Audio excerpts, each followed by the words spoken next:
Fact is, he's kind of done with her. So let's keep going and we'll see how the financial situation for Jane isn't going so well.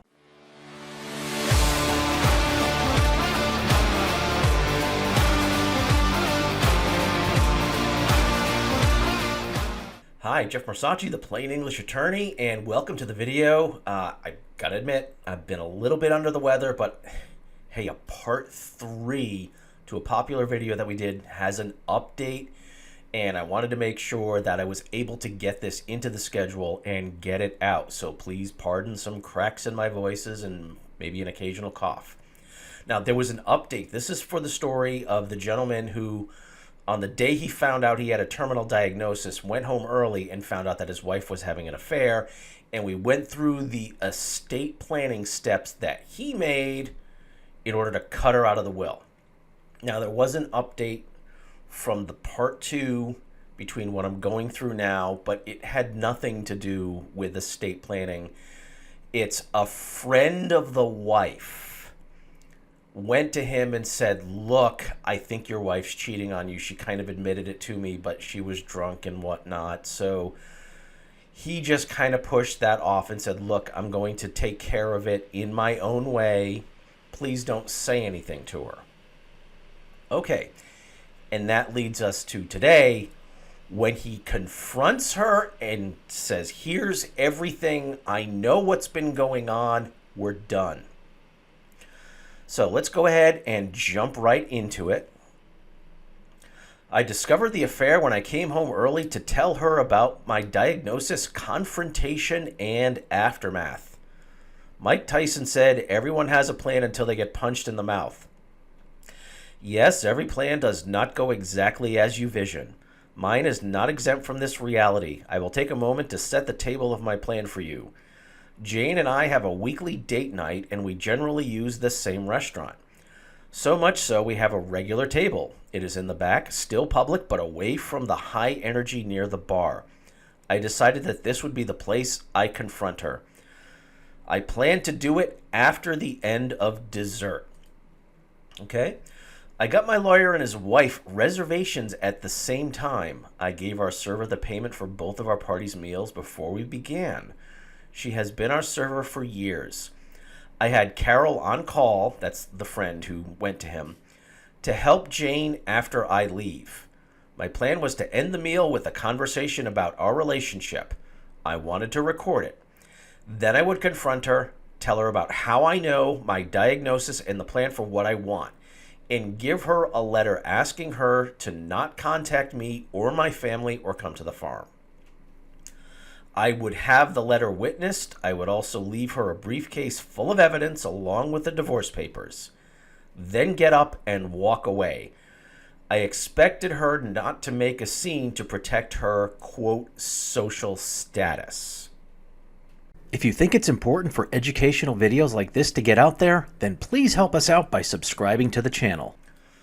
Okay, so he has a confrontation plan that was well thought out, presenting her with the evidence, and just, look, here's the papers.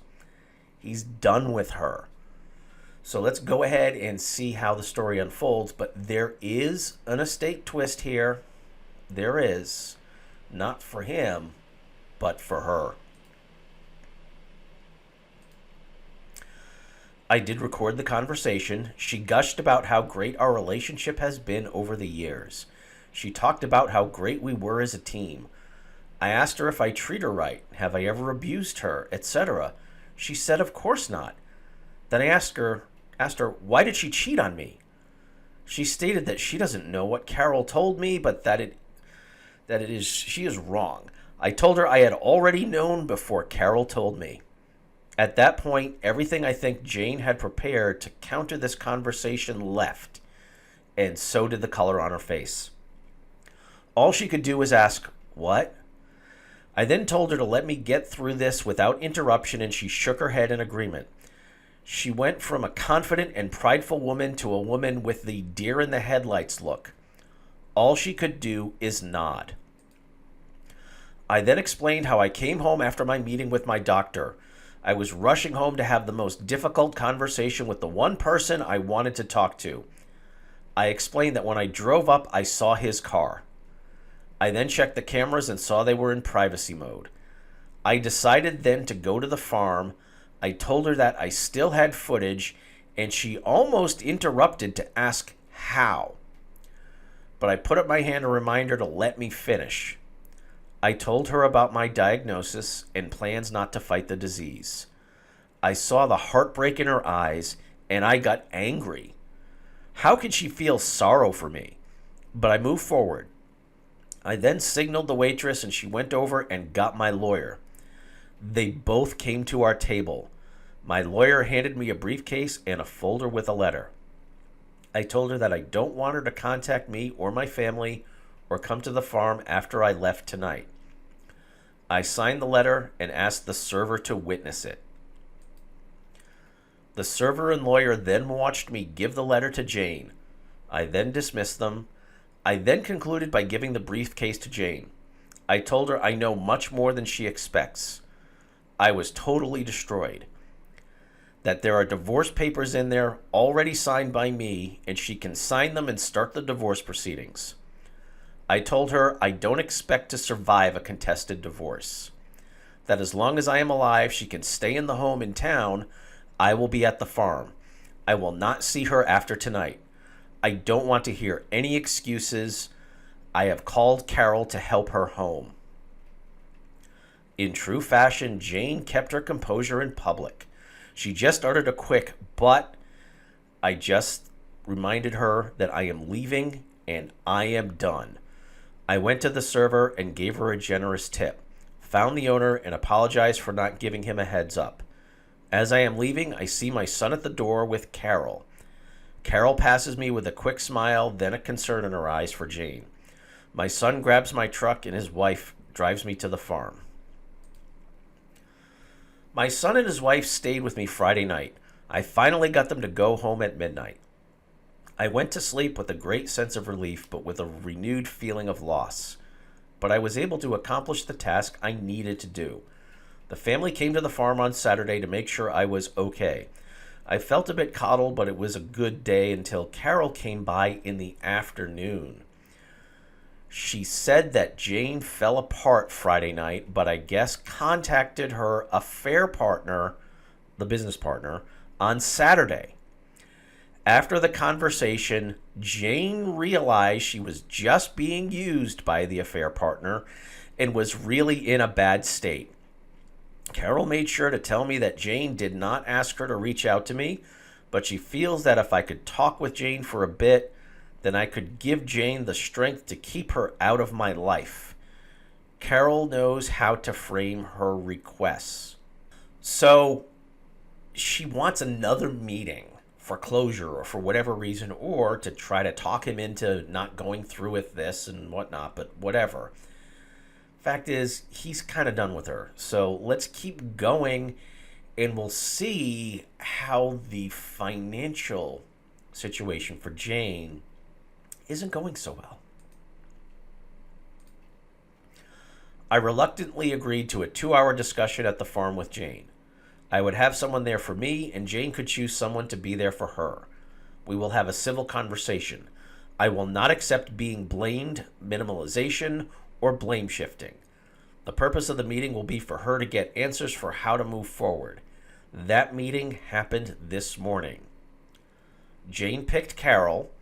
I don't know why, maybe damage control. And I chose my daughter. I wanted it to be as comfortable for Jane just so we don't have to repeat this again. I entered the meeting with a steadfast direction and a goal of having Jane out of my life. The meeting was as expected. Jane cried, apologized, and tried to minimize the affair. I was not having any of it. I laid out that she will have a place to live until my death. Then the house decision will be on the trustees. I explained that she will not see anything from my estate or from the trust, but she has her 6-figure pension and her trust, so she will be just fine. I have to rant about something, she said. Why won't you fight for me or us? I almost broke loose my temper at her, but I just responded with, I just don't care about you or us anymore. That kind of destroyed her. All right, so he's letting her stay in the house, but she's completely cut off from everything from the estate. She's got her own pension. And as we talked about in the first two parts, they kept all this stuff separate. She has trusts with some inheritances that came to her. She's got a 6-figure pension, but she's not getting another dime. All she's getting from him is the house to live in until he passes on. But the house is in his trust. It's in that big trust. So it's not even in his name. So if she actually decided, I'm going to go through with a full-fledged contested divorce and try to get this, and you're going to have the prenup, and well, wait, no. The fact that it's in the trust is between the prenup and divorce proceedings. They have to overcome that first. So by him having the house that they live in the trust and secured, him just saying, yeah, you get to live there until I die, but then it's up to the trustees, which is the kids and the grandkids' representatives, which is his former relationship and her husband. Basically, the kid's parent and step-parent. So this is not looking too good for her on the financial end, especially from the estate. Here I am going to express my anger. This is the mind of a selfish cheater. All they think about is themselves. That even after destroying someone, they expect to have enough value in that person's eyes to fight for. F that. I was not worth fighting for against her desires or greed. F her. Sorry for the rant. Completely justifiable. Jane gets the answers she asked for, but in hindsight, did not want them. I don't want another meeting. I feel continuing the meetings just distracts me from what I want to do. Carol and Jane leave, but Carol comes back a couple of hours later. She and I have a quick talk. Apparently, the affair partner had received notice from the trustees that they are going to convert the loan into shares of his company. And since the trust will be the majority owner, they are asking for a full forensic audit. My daughter with the MBA is not wasting any time. So this is really now going to impact the affair partner having an audit because the daughter is a trustee, and now because they're calling the loan, they have a majority interest in the company, so they can do this. So that transfer that he made of the shares, of the loan to the trust, so that it's in the trust name, really is putting that affair partner in a bind now. Well, I guess when Jane went to him for comfort, she realized what I already expected. He was using her to see if she could buy the loan from me. There were offhanded comments in the recordings that I suspected he was up to something. Well, with the paperwork filed, affair partner knowing I sold the loan to the trust, and Jane no longer in my life, her usefulness to him is gone, and he let her know. So that was it. It wasn't just like some affair. He was trying to use her for business leverage, and it didn't work out because he found out. Apparently, Jane also confided in Carol that her trust is exhausted. She will only have the income from her pension. So yeah, those 2 inheritances that she got in trust, gone.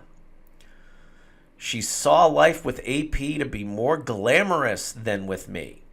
She truly thinks his net worth is more than mine. Quote, he drives nice cars, eats in fancy restaurants, flies us first class. Why my husband played on his farm, drove an old truck, and we flew in economy class. that she was planning on divorcing me when he expressed his undying love and desire to marry her. It disgusts me that she is this greedy and shallow. I won't see it, but I expect my family will tell her how much I was worth after my death. I am so glad that her true colors were shown now, so I could deal with her and spare my family from her. Then Carol did something that was totally unexpected and threw me off guard. She told me that since I am no longer encumbered, if I need companionship, to give her a call. I challenged her and asked why with my diagnosis. Why would you or any woman want to spend time with me? There is nothing long term. She responded that just because Jane is an ignorant slut and did not know what she had does not mean any divorcee or widow would not line up to spend what time I have left with me. That I am a hell of a man and any time with me would be cherished. And I would have quite a few lady callers lining up and she might as well be first in line. I asked her, but most won't know Jane and I are separated. She said Jane does not want the social groups to know, but that she and Sarah will make sure her story is out. I was polite and told her I would let her know. She smiled and gave me a kiss on the cheek. I thought about it after she left, but I am pretty sure I do not want that complication in my life right now. I have left quite a bit out, but that is the highlights. I am doing okay. It has been a roller coaster. I need a few days of peace and quiet. The social groups will know soon. Both the breakup of my marriage and also my diagnosis. I will now have an endless stream of people wishing me well. I knew I could not delay it forever, but I don't want to be treated differently. However, life is what it is. Time to start dinner and relax this evening. Again, thank you all for your support. I will try to go back and respond to all of your messages. They mean so much to me. So his wife is really not being left with anything at all. She doesn't even have her own resources. All she has is her own pension. Well, it's a 6-figure pension, so you can't really cry too much for her, especially after what she did to this guy. But he very masterfully set up that estate. He also kind of got a revenge on the business partner because he was trying to use his wife as leverage, and it totally backfired when he found out because he sold the loan to the trust, and then they converted it to shares and immediately wanted an audit. So I don't know if there's more there. There may be another update to this story, but right now his plans worked out to get his revenge through his estate planning even more than he had anticipated. So I again apologize for my voice. I've been really kind of feeling under the weather, but I wanted to make sure this got recorded and got out to you so that you wouldn't have to wait. So if you want to check out some more information, a lot of this has to do with using a good revocable trust, but he had it a lot more complex and complicated. But if you want a plan to give that type of power and protection to the next generation, check out the webinar at inlawplanningwebinar.com. It's a free webinar where I go through some of the different techniques of protection that you can probably see line up with what this guy did with his own planning, with his estate, and to, quote, get his revenge. But this would just protect your kids from having this problem in the first place. All right, so as I always tell my clients, please stay safe, plan ahead, and enjoy life. And whatever you do, make it a great day.